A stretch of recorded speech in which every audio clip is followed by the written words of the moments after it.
All right, everybody, welcome to another episode of Noah Talks About Everything. One of the things that's become really concerning to me these days is the polarization in this country, and I've tried to make videos.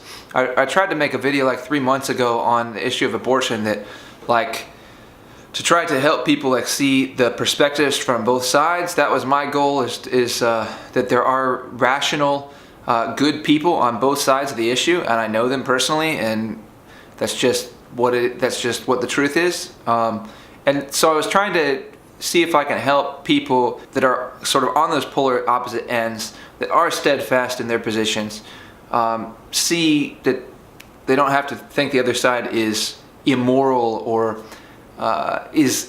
evil. It's like there probably are evil people on both sides, but there's also plenty of just not evil people just on both sides. So that was my goal. I don't know that it was so successful. I think it was very interesting. I got a lot of feedback. As far as trying to bring the polar ends together, I didn't do anything. I was not successful in that way at all. But what I wanted to talk about that's sort of related to that is I've become more and more nervous about the polarization in the country and what is the end result of all this.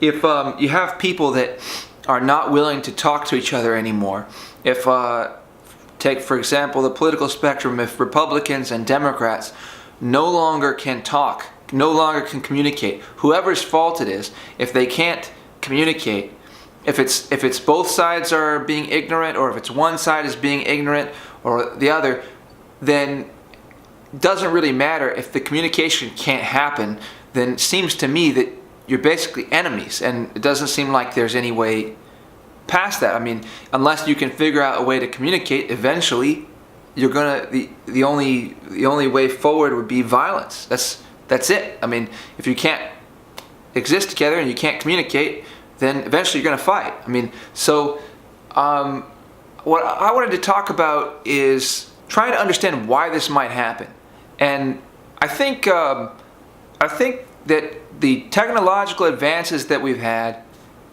we need to give a lot more consideration to the effect that has on people and their psychology, and how much it actually changes the game. So take, for example, I remember I watched a comedy video. I wish I could remember who it was. If I can remember, I'll put it in the about section or the info section.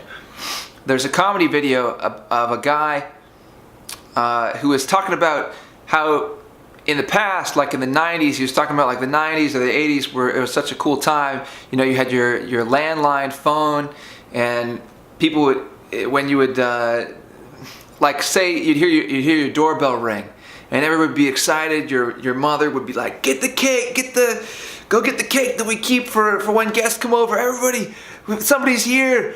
We gotta get ready for them." And you'd get really excited. Everybody really excited to go see who's at the door, and you go ring the doorbell. You'll be ready. You'd be so happy. Oh, it's our neighbor, our friend, whoever. And be super excited to see them, welcome them into the house, and enjoy spending time together. And that whenever the landline phone would ring, you'd be like, "Who is this? Why are you calling here?" You know, you'd be like really skeptical of whoever's on the phone. And now it's completely reversed, and it's hilarious, and it's true. Now, you know, everybody's really connected to their phones. They're really interested. Whenever you see a incoming call on your phone, you're really excited to see who might this be. People are really interested in answering their phones. People will answer their phones in the middle of other conversations when they're with people in the real world, actually out engaging with people in person. Still, the phone ends up being the priority. And when you hear your doorbell ring, you're like, "Who's coming in my house? Who's you know?" And people don't really know their neighbors anymore. It's not anywhere like it used to be, where you knew your neighbors. So much has changed as a result of technology. Even that you don't really get lost anymore. I thought that was a really funny one when GPS became standard. That almost everyone has the ability to have personalized GPS service. You don't really there's no real risk of you getting lost anymore. You don't have to use maps. You don't have to. There's that sensation of being lost is for the most part gone. More particularly, the idea of not knowing your neighbors, and this is, I've got my own I'm no better. Like I don't know my neighbors. I know like maybe two neighbors. I'm not really close with them. When you don't know your neighbors, and basically your life and your human connections are coming through either your work or specific hobbies, and your connections are maintained largely, and a lot of your information, almost all your information, is coming through this. It's coming through this electronic stuff, cell phone, internet, emails. It's basically, in the past, people would associate in a geographical way, and now the geography doesn't really matter as much. You can connect to anybody from anywhere, and now it seems that people are perhaps grouping themselves according to ideology. And you don't have to confront if you don't want to. You can accomplish almost anything you want to within your little bubble. You don't have to engage with anyone else. You can order groceries to your house. You can get your entertainment delivered to your house. You can get DVDs delivered to your house. You can watch anything, listen to any music that you could ever want through the internet. You can have basically anything you could ever want shipped to you by Amazon and delivered to you within a day or within 2 days. So the necessity to go outside and meet your neighbors or socialize or associate, it's gone way, way, way down. I think there are very real consequences to this. And one of those may be the advancing of this polarization of the country, that people don't have to engage with people that are different from them. So I don't know, I just wanted to throw that out as something for consideration. And I don't know that you can change anything about that. That's if you could run an experiment, I'm sure there are already lots of experiments that show how damaging a lot of this technology is. And there are plenty of very successful people, even some of the innovators of this technology, that don't use it, that tell you not to use it. Like, even if there was an experiment, some way to show how damaging this technology is, I don't know that it would be possible for people. I don't know what it would take to get people to actually be willing to abandon it, or how the benefits that come with this kind of technology can be retained while the consequences are eliminated. Because if the consequence of this kind of technology is that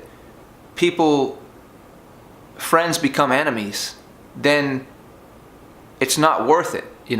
Like, if the consequence of this technology is that the people that used to get along, or people that used to be able to talk and figure out their differences and come to some kinds of consensus, or agree to disagree but still be able to live together and know that you're not enemies. Well, if the consequence is that goes away, and now people just go on a one-way street to partisanship, to bigotry, to allowing themselves to be brainwashed by going on a one-lane road to certain media sources, to their favorite echo chambers, the ones that make their endorphins I just recently shaved my head.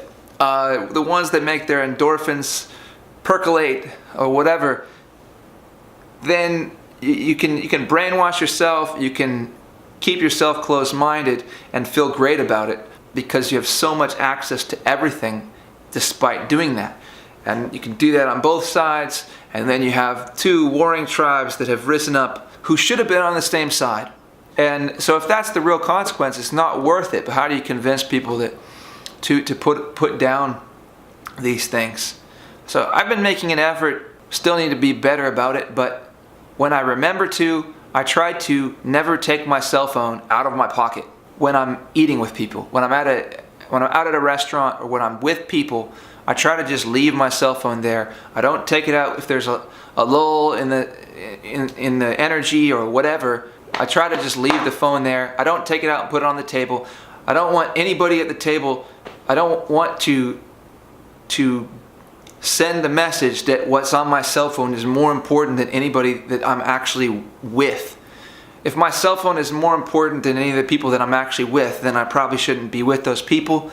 And really, it's just not. It's like so many times when you get an incoming call, the thing, like say I'm talking with a friend, or you're talking with a friend, and then you get this incoming call. The reason you answer it, or the reason I answer it, I think, is because of the mystery. You're like, what? This could be anything. And I already know what's right here in my environment. I already know this person, so there's nothing like, really exciting that's probably about to happen. I understand this environment. This one could be anything. And I want to find out, what could it be? Maybe I win $1 million, or what, it could be anything.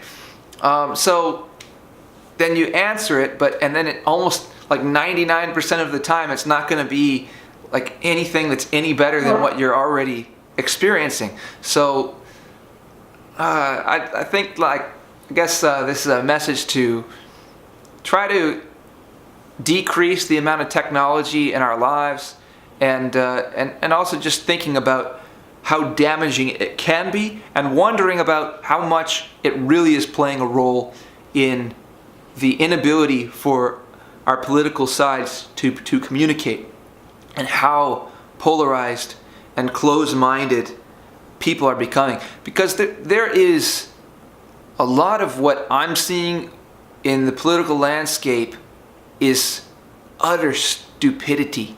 It's like, I mean, there's some things that are just mind-blowingly. It makes you think certain people are not living on the same planet, or that they've gone crazy. Yeah. So there's the video. Thanks for watching. Noah Talks About Everything, episode whatever number it is, and hope this was an interesting one for you.